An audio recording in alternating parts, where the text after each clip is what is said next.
Ladies and gentlemen, അങ്ങനെ welcome to ആൽബിൻസ് opinion. And ഇന്ന് നമ്മൾ സംസാരിക്കാൻ പോകുന്നത് the much awaited movie of 2025, കൂലി. യെസ്, കൂലി. സൂപ്പർ സ്റ്റാർ രജനീകാന്തിൻ്റെ പടം, റിയൽ സ്റ്റാർ ഉപേന്ദ്രയുടെ പടം, നാഗാർജുനയുടെ പടം, സൗബിൻ ഷാഹിറിൻ്റെ പടം, ശ്രുതി ഹസൻ്റെ പടം, സത്യരാജിൻ്റെ സിനിമ, അമീർ ഖാൻ ക്യാമിയോ വേഷത്തിൽ വരുന്നുണ്ട്. എന്നിങ്ങനെ ഒരു ഹ്യൂജ് സ്റ്റാർ കാസ്റ്റിനെ വെച്ചിട്ട് Lokesh Kanagaraj, written and directed by him. പിന്നെ DOP എനിക്ക് സംശയം ഗിരീഷ് ഗംഗാധരൻ. യെസ്, DOP ഗിരീഷ് ഗംഗാധരനായിരുന്നു. കിടിലം ഫ്രെയിംസ്, കിടിലം ഷോട്ട്സ്, പുള്ളിയുടേതായിട്ടുള്ള രീതിയിൽ നല്ല രീതിയിൽ ചെയ്തു വെച്ചിട്ടുണ്ട്. പിന്നെ എഡിറ്റഡ് ബൈ ഫിലോമിൻ രാജ്, അതും നല്ല രീതിയിൽ ചെയ്തു. നമുക്ക് ഈ സിനിമ സത്യം പറഞ്ഞാൽ ബോറടിക്കാതെ പോകുന്നത് പുള്ളിയുടെ ആ ഒരു എഡിറ്റിംഗ് ഉള്ളു. ആ ഒരു ഫ്ലോയിൽ നല്ല രീതിയിൽ അങ്ങ് എഡിറ്റ് ചെയ്ത് വെച്ചിട്ടുണ്ട് പുള്ളി, നല്ലൊരു ഫാസ്റ്റ് പേസ് രീതിയിൽ. അത് നല്ലതായിരുന്നു. പിന്നെ ഇത് നമ്മുടെ മ്യൂസിക് അനിരുദ്ധ് പൊളിച്ചിട്ടുണ്ട്. പൊളിയായിരുന്നു.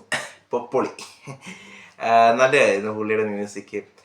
ആൻഡ് പിന്നെ കാസ്റ്റ് പെർഫോമൻസസിലേക്ക് വരുമ്പോൾ, first will start from Shruti ഹസനെ വെറുപ്പിച്ചില്ല.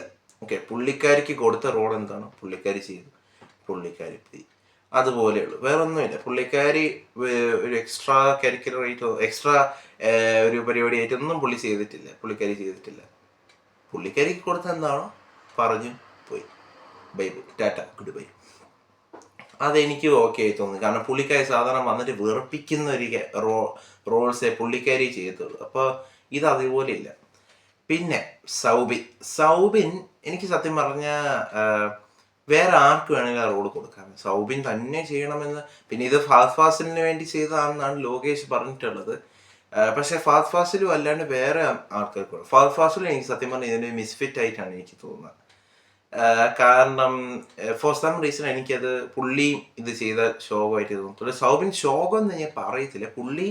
പുള്ളിക്ക് കൊടുത്ത രീതിയിൽ, പുള്ളിയുടേതായിട്ടുള്ള രീതിയിൽ പുള്ളി റോള് ചെയ്തിട്ടുണ്ട്. ഓക്കെ, പക്ഷെ അതല്ലാണ്ട് ഞാൻ നോക്കുവാണെങ്കിൽ വേറെ ആർക്ക് വേണമെങ്കിലും കൊടുക്കാമെന്ന്, വേറെ ആരെങ്കിലും ഒന്ന് കൊടുക്കാമായിരുന്നു ഈ റോള്. എസ്പെഷ്യലി മറ്റേ മോണിക്ക സോങ്ങിലേക്കൊക്കെ വരുമ്പോൾ പുള്ളി ചെയ്യുന്നത് ഫോഴ്സ്ഡ് ആയിട്ടാണ്. പുള്ളി ആ ഡാൻസ് സ്റ്റെപ്സ് ഒക്കെ ചെയ്യുന്നത് വളരെ ഫോഴ്സ്ഫുള്ളിയാണ്. കാരണം പുള്ളിക്ക് പറ്റുന്നില്ലെന്ന് തോന്നുന്നു. ഓക്കെ, പുള്ളിയെ കൊണ്ട് പറ്റുന്നേ ഇല്ല എന്നുള്ളതാണ്. അപ്പോൾ അങ്ങനത്തെ കുറച്ച് പ്രശ്നങ്ങൾ ഉണ്ട്. പക്ഷെ എന്നാലും പുള്ളി ത്രൂ ഔട്ട് അത്രയും വലിയ സ്റ്റാർകാസ്റ്റിൻ്റെ കൂടെ പിടിച്ച് നിൽക്കുന്നുണ്ട്. നമ്മളതാണ് ഓർക്കേണ്ടത്. നമ്മളിങ്ങനെ ഓരോരുത്തരും കാണുമ്പോൾ പുള്ളി ഇങ്ങനെ ഇടയ്ക്കിടയ്ക്ക് വരുന്നുണ്ട്. ആൻഡ് അത് നല്ല രീതിയിൽ തന്നെ ചെയ്തു വെച്ചിട്ടുമുണ്ട്. പിന്നെ അത് കഴിഞ്ഞിട്ട് സത്യരാജ് വളരെ കുറച്ചേ ഉള്ളൂ. പാവപ്പെട്ടതിന് വളരെ കുറച്ച് റോളേ ഉള്ളൂ. പക്ഷേ പുള്ളി അത് അത്യാവശ്യം ഉള്ളതൊക്കെ ചെയ്തു വെച്ചിട്ടുണ്ട്. പിന്നെ ഇത് ഉപേന്ദ്രയുടെ സീൻ കിട്ടുക. ഉപേന്ദ്രയുടെ ഒന്നും പറയാനില്ല. പുള്ളിയുടെ ആ ഒരു സീൻ സെക്കൻഡ് ഹാഫിൽ എനിക്ക് പേഴ്സണലി കൈ അടിക്കാൻ തോന്നിയത് ആ ഒരു സീനാണ്. കൈ അടിക്കാൻ എന്നെ പ്രേരിപ്പിച്ചത് ആ ഒരു സീനാണ്. പുള്ളിയുടെ ആ ഒരു entry plus the BGM plus the whole fight sequence was super. ഈ ഇടയ്ക്ക് ഇറങ്ങിയ തമിഴ് സിനിമയിൽ എനിക്ക് സത്യം പറഞ്ഞാൽ നല്ല രീതിയിൽ തോന്നുന്ന ഒരു ഫൈറ്റ് സീക്വൻസ് അതായിരുന്നു. പിന്നെ അത് കഴിഞ്ഞിട്ട് നാഗാർജുന പിന്നെ പുള്ളി ആദ്യമായിട്ടാണ് വില്ലൻ റോൾ ചെയ്യുന്നത്. ഓക്കെ, പുള്ളിയുടെ കരിയറിൽ ആദ്യമായിട്ടാണ് 30-40 വർഷം കണ്ട് കരിയറിൽ പുള്ളി ആദ്യമായിട്ടാണ് വില്ലൻ റോൾ ചെയ്യുന്നത്. അപ്പോൾ അങ്ങനെ ചെയ്യുമ്പോൾ പുള്ളി അത്യാവശ്യം നല്ല രീതിയിൽ തന്നെ ചെയ്തിട്ടുണ്ട്. Okay, I'm not telling he was a very bad role. പുള്ളിയുടേതായിട്ടുള്ള രീതിയിൽ പുള്ളി ഒരു സത്യം പറഞ്ഞാൽ പുള്ളിക്ക് കൊടുത്തത് ജോക്കറിൻ്റെ ടൈപ്പ് ഒരു റോളാണ്. അതായത് പുള്ളി ഒരു സൈക്കോ ആണ്. ഓക്കെ, പുള്ളി ഒരു കൊടൂര വില്ലനാണ്, സൈക്കോ ആണ്. പുള്ളിക്ക് ഇങ്ങനെ സ്മഗ്ലിങ്ങും പരിപാടിയൊക്കെ ഉണ്ട്. അപ്പോൾ അതിൻ്റേതായിട്ടുള്ള രീതിയിൽ പുള്ളിയുടെ ഓരോ സ്വാഗും സ്റ്റൈലൊക്കെ വെച്ചിട്ട് നല്ല രീതിയിൽ തന്നെ ചെയ്തിട്ടുണ്ട്. എനിക്ക് ഇഷ്ടപ്പെട്ടു സത്യം പറഞ്ഞാൽ. പുള്ളി ഭയങ്കര ഒരു എൻ്റർടൈനിങ് ആയിരുന്നു. നമുക്കൊട്ട് ഒരു വൃത്തിയായിട്ട് ക്ലീഷേ വില്ലൻ ടൈപ്പ് ആണോ എന്ന് ചോദിച്ചാൽ ആണ്, എന്നാൽ നമുക്കത് എൻ്റർടൈനിങ് ആണോ എന്ന് വെച്ചാൽ അതുമാണ്. അതുപോലത്തെ ഒരു റോളായിരുന്നു. പിന്നെ അമീർ ഖാൻ്റെ റോളെന്ന് പറഞ്ഞ അത് എനിക്ക് എൻജോയ് ചെയ്യാൻ പറ്റുന്ന വെച്ചാൽ എൻജോയ് ചെയ്തു. പക്ഷേ പുള്ളിയുടെ എൻട്രി പ്ലസ് ദ ബീജിയം ഒക്കെ കേട്ടാൽ പുള്ളി മറ്റേ റോളക്സ് ടൈപ്പ് ബീജിയം ആ ബീജിയം ഒക്കെ കിട്ടില്ലായിരുന്നു. പുള്ളിക്ക് കൊടുത്തിട്ട് ബീജിയം കൊണ്ട് വേറെ ലെവലായിരുന്നു അത്. പിന്നെ പുള്ളിയുടെ എൻട്രി ആണെങ്കിൽ ആ ഫ്രെയിമിങ്ങും പരിപാടി ആ പട്ടികൾ വെച്ചിട്ടൊക്കെ ഉള്ള സാധനമൊക്കെ ഉണ്ട്, അത് കിടിലമായിരുന്നു. പക്ഷെ പുള്ളി വന്നു കഴിഞ്ഞിട്ട് കുറച്ച് കഴിഞ്ഞപ്പോൾ മറ്റേ സ്ഥിരം കൊമേഴ്ഷ്യൽ പടങ്ങളിലെ പോലെ ഒരു ലെറ്റ് ഡൗൺ ആയി. ആ ഹീറോ അയ്യോ മച്ചാനെ നിങ്ങൾ അതല്ലേ നമ്മളുടെ കൂടെ അന്ന് കൊണ്ട ആ ഒരു സ്ഥലം അതായിരുന്നു എനിക്ക് സത്യം പറഞ്ഞാൽ നെഗറ്റീവായി തോന്നി. പുള്ളീനെ ഇതിനേക്കാളും കുറച്ചുകൂടി യൂട്ടിലൈസ് ചെയ്യാമായിരുന്നു. ഓക്കെ, പുള്ളി ഉപേന്ദ്രയും രജനീകാന്ത് തമ്മിലുള്ളൊരു ഒരു സ്പോയിലറാണ് വേണമെങ്കിൽ നിർത്തിയിട്ട് പോകാൻ ലീക്ക് കണ്ടോ. പുള്ളി രജനീകാന്ത് ഉപേന്ദ്രൻ സിഗരറ്റ് വലിക്കുന്ന ഷോട്ടാണ്. ആ ഷോട്ട് കിടിലുമായിരുന്നു. ഞങ്ങളെല്ലാം കൂടി കൈയടിച്ച സാധനമായിരുന്നു. കുറേ ചേട്ടന്മാർ വിസിലടിക്കുന്നുണ്ടെങ്കിൽ കുറേ പേര് കൈ അടിക്കുന്നുണ്ട്. ഞാൻ കൈ അടിച്ചൊരു മനുഷ്യനാണ്. എനിക്ക് ഭയങ്കര ഇഷ്ടപ്പെട്ട ഷോട്ട്. ആ ഫ്രെയിമിങ് കിടിലായിരുന്നു. പക്ഷേ it could have been something better എന്ന് പറഞ്ഞാൽ ഒരുപാട് ബെറ്റർ ആക്കാമായിരുന്നു ആ സാധനം. അതൊരുമാതിരി എന്തോ ഒരു ഇൻകംപ്ലീറ്റഡ് പരിപാടി. ചിലപ്പോൾ ലോകേഷ് അതായിരിക്കില്ല വിചാരിച്ചത്. ഫസ്റ്റ് ഓഫ് ഓൾ ഇതിൻ്റെ A സർട്ടിഫിക്കേഷൻ ഒന്നും കൊടുക്കാൻ എത്തും. ഇതിന് UA16+ അത് കൊടുത്താലും മതി, അതിനുള്ളതേ ഉള്ളൂ. A സർട്ടിഫിക്കറ്റ് ഒന്നും കൊടുക്കുക. അങ്ങനെയാണെങ്കിൽ ലിയോ ആൻഡ് വിക്രം ഇത് രണ്ടിനും അവിടെ A സർട്ടിഫിക്കറ്റ് കൊടുക്കേണ്ടത്. അതിനകത്ത് അജാതി ബ്രൂട്ടൽ ഫൈറ്റ് സീക്വൻസ് ആണുള്ളത്, മറ്റേ തലവെട്ടലും എല്ലാം ഉണ്ട്. പക്ഷെ ഇതിനകത്ത് ഇതില്ല. എന്തുകൊണ്ടാന്ന് വെച്ചാൽ ദിസ് ഇസ് എ രജനീകാന്ത് പടം, ദിസ് ഇസ് എ തലൈവർ പടം. പുള്ളിക്ക് വയലൻസ് പറ്റൂല, തെറി പറ്റൂല. ഓക്കെ, അതാണ് പ്രശ്നം. അപ്പൊ പുള്ളിക്ക് വേണ്ടി ലോകേഷ് കുറേ സാക്രിഫൈസ് ചെയ്തിട്ടുണ്ട്. നമുക്ക് ആ സ്ക്രീനിൽ കാണുമ്പോൾ തന്നെ മനസ്സിലാവും. ഓരോ രജനീകാന്തിനെ വെച്ചിട്ടുള്ള ഫൈറ്റ് സീക്വൻസിൽ തന്നെ നമുക്ക് മനസ്സിലാവും പുള്ളി കുറേ പുള്ളിയുടേതായിട്ടുള്ള ലോകേഷിൻ്റെതായിട്ടുള്ള സാധനങ്ങൾ വിട്ടുവീഴ്ച ചെയ്തിട്ടുണ്ട്. അത് നമുക്ക് കാണുമ്പോൾ മനസ്സിലാവും. കാരണം ഇതിനകത്തെ ഫൈറ്റ് സീക്വൻസ് അത്യാവശ്യം ബ്രൂട്ടലേ അല്ല. ഇതൊന്നും ബ്രൂട്ടൽ അല്ല സത്യം പറഞ്ഞാൽ. This is not at all brutal. തെറി ഒട്ടുമില്ല. തെറി ആ കൂടെ എങ്ങാണ്ട് കുറച്ചായിട്ട് എങ്ങാണ്ടേ ഉള്ളൂ. ഞാൻ സത്യം പറഞ്ഞാൽ കുറേ തെറി പ്രതീക്ഷിച്ചു. ഞാൻ ലോകേഷിൻ്റെ ഒരു തെറി ഫാനാണ്, ഒന്നും വിചാരിക്കുന്നത്. പക്ഷെ ഞാൻ ലോകേഷിൻ്റെ ആ ഒരു സിഗ്നേച്ചർ സാധനങ്ങൾ കാണാൻ വേണ്ടി പോയിട്ട്, പക്ഷെ അതൊന്നും ഇല്ലായിരുന്നു. ആ കൂടെ കുറച്ചായിട്ടുണ്ട് എവിടേക്ക് ചെതറി വേണമെന്ന് ഇട്ടിട്ട് പോയതുപോലെ.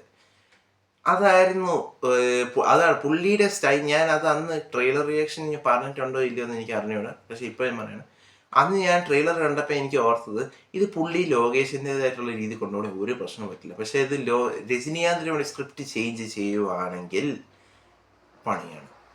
അത് പുള്ളി ചേഞ്ച് ചെയ്തു. എൻ്റെ ഭയം വളരെ ശരിയായിരുന്നു. അത് പുള്ളി ചേഞ്ച് ചെയ്തിട്ടുണ്ട് സ്ക്രിപ്റ്റ്. അത് നല്ല രീതിയിൽ നമുക്ക് മണക്കാൻ പറ്റും.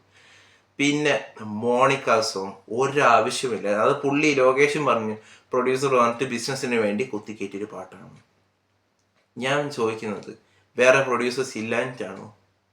എത്രയോ അധികം പ്രൊഡ്യൂസേഴ്സ് ഉണ്ട് ഈ നമ്മുടെ ഇന്ത്യയിൽ. അവർക്കൊക്കെ കൊടുത്തുകൂടായിരുന്നു. എന്തിനാണ് ഇത്ര ഫോഴ്സ്ഫുള്ളി അങ്ങനെ ചെയ്യേണ്ടി വന്നത്? ഒരാവശ്യമില്ല പാട്ട്. എനിക്ക് ഒട്ടും ഇഷ്ടപ്പെട്ടുമില്ല ആ പാട്ട് സത്യം പറഞ്ഞാൽ. ആ പ്ലേസ്മെന്റ് ആണെങ്കിലും ഒട്ടും അങ്ങ് സിങ്ക് ആവുന്നില്ല, ഒട്ടും. അതൊക്കെ ഒരു പ്രശ്നമായിരുന്നു, വൻ ശോകമായിരുന്നു അതൊക്കെ. പിന്നെ ഫസ്റ്റ് ഹാഫിൽ ഒരു ഹൈ മൂവ്മെന്റ് തരുന്ന സാധനങ്ങളുണ്ടോ വെച്ചാൽ എനിക്കില്ല. പക്ഷെ സെക്കൻഡ് ഹാഫിൽ ഞാൻ പറഞ്ഞില്ല, ഇതുപോലത്തെ ഉപേന്ദ്രയുടെ സാധനം സെക്കൻഡ് ഹാഫിൽ എവിടേക്കോ ഒരു ഹൈ മൂവ്മെന്റ് തരുന്നതാണ് നമുക്ക്. മറ്റേ ഒരു ഫ്ലാഷ് ബാക്ക്, അത് അവസാനം ഫ്ലാഷ് ബാക്ക് രണ്ടെണ്ണം. ഒന്ന് ഫസ്റ്റ് ഹാഫിലാണെന്ന് തോന്നുന്നു, പിന്നെ പറഞ്ഞ ക്ലൈമാക്സിന്. ആ ഫ്ലാഷ് ബാക്ക് സീക്വൻസസ് വേറെ ലെവലായിരുന്നു. ഫസ്റ്റ് ഹാഫിൽ ഫ്ലാഷ് ബാക്കിൽ കണ്ടപ്പോഴാണ് ഞാൻ ഒന്ന് കൈ അടിച്ചത്. പിന്നെ ഇന്റർവെൽ പഞ്ചിലേക്ക് വരുമ്പോഴും ഒന്ന് ഞാൻ കൈ അടിച്ചു. അതാണ് സംഭവം. അപ്പോൾ പിന്നെ അത് കഴിഞ്ഞ് എന്തുവാ പറയാ, പിന്നെ നെഗറ്റീവ്സ് അങ്ങനെ പറയാൻ എനിക്ക് വലുതായിട്ട് തോന്നിയില്ല. ഞാൻ പിന്നെ ഇതൊരു LCU പടം അല്ലെന്ന് തന്നെ എൻ്റെ മനസ്സിൽ വെച്ചിട്ടാണ് പോയത്. കാരണം ലോകേഷ് പടം ഇറങ്ങുന്ന തലേ ദിവസവും പുള്ളി ഒരു സ്പെഷ്യൽ ഒരു ലെറ്റർ ഇട്ടിട്ടുണ്ടായിരുന്നു, ഇത് ഒരു സ്റ്റാൻഡ് അലോൺ ഫിലിമാണ്, this is not an LCU film. ലിയോയ്ക്ക് അങ്ങനെ ഉണ്ടായിരുന്നില്ല, വിക്രമിന് അങ്ങനെ ഉണ്ടായിരുന്നില്ല. പിന്നെ എന്തിനാണ് നിങ്ങൾ ഈ പ്രതീക്ഷ വെച്ചിട്ട് പോകുന്നത്? കുറേ പേര് അങ്ങനെ പോയിട്ടുണ്ട്, എനിക്കറിയാം. അതുകൊണ്ടാണ് ഞാനീ പറയുന്നത്. അങ്ങനെ പോകരുത് ഒരിക്കലും. You will be very letter. അങ്ങനെ പോയത് അതാണ് പ്രശ്നം. പിന്നെ ഇതിനകത്ത് പുട്ടിന് പീരിടുന്ന പോലെ ഇടയ്ക്കിടയ്ക്ക് കുറേ ട്വിസ്റ്റും ടേൺസും ഇടുന്നുണ്ട്, വിച്ച് ഈസ് ആക്ച്വലി ഗുഡ്.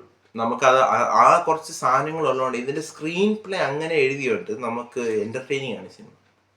പിന്നെ ഇൻ്റർവെല്ലിന് തൊട്ട് മുമ്പായിട്ട് ഒരു സാധനമൊക്കെ ഉണ്ടടേ. എടാ ഈ ഹാമർ കൊണ്ട് ഇടിച്ച മനുഷ്യൻ ചാവും. ഓക്കെ, മറ്റേ ഉയർത്തെഴുന്നേറ്റ് വരിക അതൊന്നും ഇല്ല.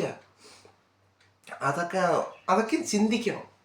ഓക്കെ, അങ്ങനത്തെ കുറേ മിസ്റ്റേക്സ് ഉണ്ട് സിനിമയ്ക്കകത്ത്. ത്രൂ ഔട്ട് കുറേ മിസ്റ്റേക്സ് ഉണ്ട്. അപ്പോൾ അതൊക്കെ ഒന്ന് ശ്രദ്ധിക്കുന്നത് വളരെ നന്നായിരിക്കും എന്നാണ് എനിക്ക് പറയുന്നത്. അതൊക്കെ ഭയങ്കര ശോകമായിരുന്നു ആ സാധനമൊക്കെ. എന്തൊക്കെയോ സയൻറ്റിഫിക്കലി എന്തൊക്കെയോ ടേംസ് ഒക്കെ പറഞ്ഞിട്ട് അവർ ലോജിക്കലാക്കാൻ ശ്രമിച്ചിട്ടുണ്ട്. എനിക്ക് അതിനോട് അതൊക്കെ ഉണ്ടോയെന്ന് അറിയുന്ന ആരെങ്കിലും പറയുക, പ്ലീസ് ഡു ഇൻഫോം മീ. അപ്പോൾ അത് എനിക്കൊരു നെഗറ്റീവ് ആയിരുന്നു. അപ്പോൾ അതൊക്കെയാണ് എനിക്ക് ഈ സിനിമയിലെ ഒരു നെഗറ്റീവ്സ് ആൻഡ് പോസിറ്റീവ്സ് ആയിരുന്നു. പോസിറ്റീവ്സ് എന്ന് പറഞ്ഞാൽ ഇതിൻ്റെ ട്വിസ്റ്റും ടേൺസും. പിന്നെ ഒരു നെഗറ്റീവ് കൂടി പറയാൻ വേണ്ടി, ഇതിൻ്റെ പ്ലോട്ട് ഭയങ്കര കോൺവല്യൂട്ടഡ് പ്ലോട്ടായിരുന്നു സിനിമയാണ്. അതായത് ഭയങ്കര ട്വിസ്റ്റി, ഭയങ്കര എനിക്ക് സംബന്ധിച്ച ലോകേഷ് ക്രിസ്റ്റഫർ നോളൻ്റെ കുറച്ച് പടങ്ങളുണ്ട്. ടെനറ്റ്, ക്രിസ്റ്റഫർ നോളൻ്റെ പടങ്ങൾ, പ്രസ്റ്റീജിൻ്റെ ഇൻഫ്ലുവൻസ് ഉണ്ട് ഈ സിനിമയ്ക്ക്. പ്രസ്റ്റീജിൻ്റെ കട്ട ഇൻഫ്ലുവൻസ് ഉണ്ട് ഈ സിനിമയ്ക്കകത്ത്. അതാണ് ആ ചെയർ അതിൻ്റെ ഒരു ഇൻഫ്ലുവൻസ് ആണ്. ഓക്കെ, അപ്പോൾ അതൊക്കെ കണ്ടിട്ട് പുള്ളി ഒരു സാധനം പിടയ്ക്കാന്ന് വെച്ചിട്ട് പുള്ളി ഒരു ഭയങ്കര ട്വിസ്റ്റഡ് ആയിട്ടുള്ള ഒരു സാധനം എഴുതി. അത് എനിക്ക് സത്യം പറഞ്ഞാൽ ഈ സൗബിൻ്റെ ഒക്കെ ക്യാരക്ടർക്ക് എനിക്ക് ചില സമയത്ത് പിടികിട്ടത്തില്ല. വേറൊരു ക്യാരക്ടറുണ്ട്, ആ പുള്ളിക്കാരി എനിക്ക് ഒരു ട്വിസ്റ്റോടൊക്കെ ഉണ്ട്. ആ പുള്ളിക്കാരി എനിക്ക് തട്ടിയപ്പോൾ ഒരു ഏജന്റീന വെർഷനാണ്. പക്ഷെ അതിനകത്തൊരു നല്ലൊരു കോസിന് വേണ്ടി, പക്ഷെ ഇതിനകത്തൊരു വൃത്തിയായിട്ട കോസിന് വേണ്ടിയാണ്. നമുക്ക് സന്തോഷം തോന്നും ആ ക്യാരക്ടർ. എനിക്ക് പേഴ്സണലി സന്തോഷമായിരുന്നു അത് അതിനെ കൊന്നപ്പോൾ എനിക്ക് സാറ്റിസ്ഫാക്ഷൻ തോന്നി. ഞാൻ കൈ അടിച്ച ആ സീൻ ഞാൻ കൈ അടിച്ചു. അതാണ് സംഭവം.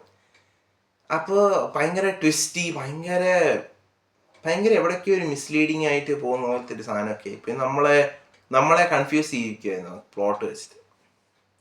So ya, that's all about Coolie in my opinion. It was a very one time watchable, ഒരു അബവ് ആവറേജ്, എനിക്കൊരു അബവ് ആവറേജ് ഫീലാണ് കിട്ടിയത്. ചില ആൾക്കാർക്ക് ഫ്ലോപ്പ്, ചില ആൾക്കാർക്ക് ആവറേജ്. ഹിറ്റ് ഞാൻ കേട്ടു, എന്നാലും അത്ര കുറവാണ്. പക്ഷേ എനിക്ക് പറയാനുള്ളത്, നിങ്ങളിത് വാർ 2 എന്ന് പറഞ്ഞ സിനിമ കണ്ടിട്ട് ഇത് കാണാം. വാർ 2 ചിലപ്പോൾ അല്ല, അത് ഞാൻ അടുത്ത റിവ്യൂ ഇടുന്നുണ്ട് അതിൻ്റെ എന്തായാലും. അത് കാണുമ്പോൾ നമുക്ക് മനസ്സിലാവും ഞാൻ എന്താ ഉദ്ദേശിക്കുന്നതെന്ന്. വാർ 2-നെക്കാട്ടിലും ഇത് നല്ലൊരു പടമാണ്. Coolie is more entertainable in my opinion. തിയേറ്ററിൽ പോയി കാണാൻ Coolie is more better than War 2. Better എന്നല്ല, Coolie is only option. War 2 is out of the option from my opinion. അതെന്തുകൊണ്ടാണെന്ന് ഞാൻ നെക്സ്റ്റ് റിവ്യൂവിൽ ഞാൻ എന്തായാലും ഇടും വാർ 2-നെ പറ്റി. So yeah, until the next video, bye guys.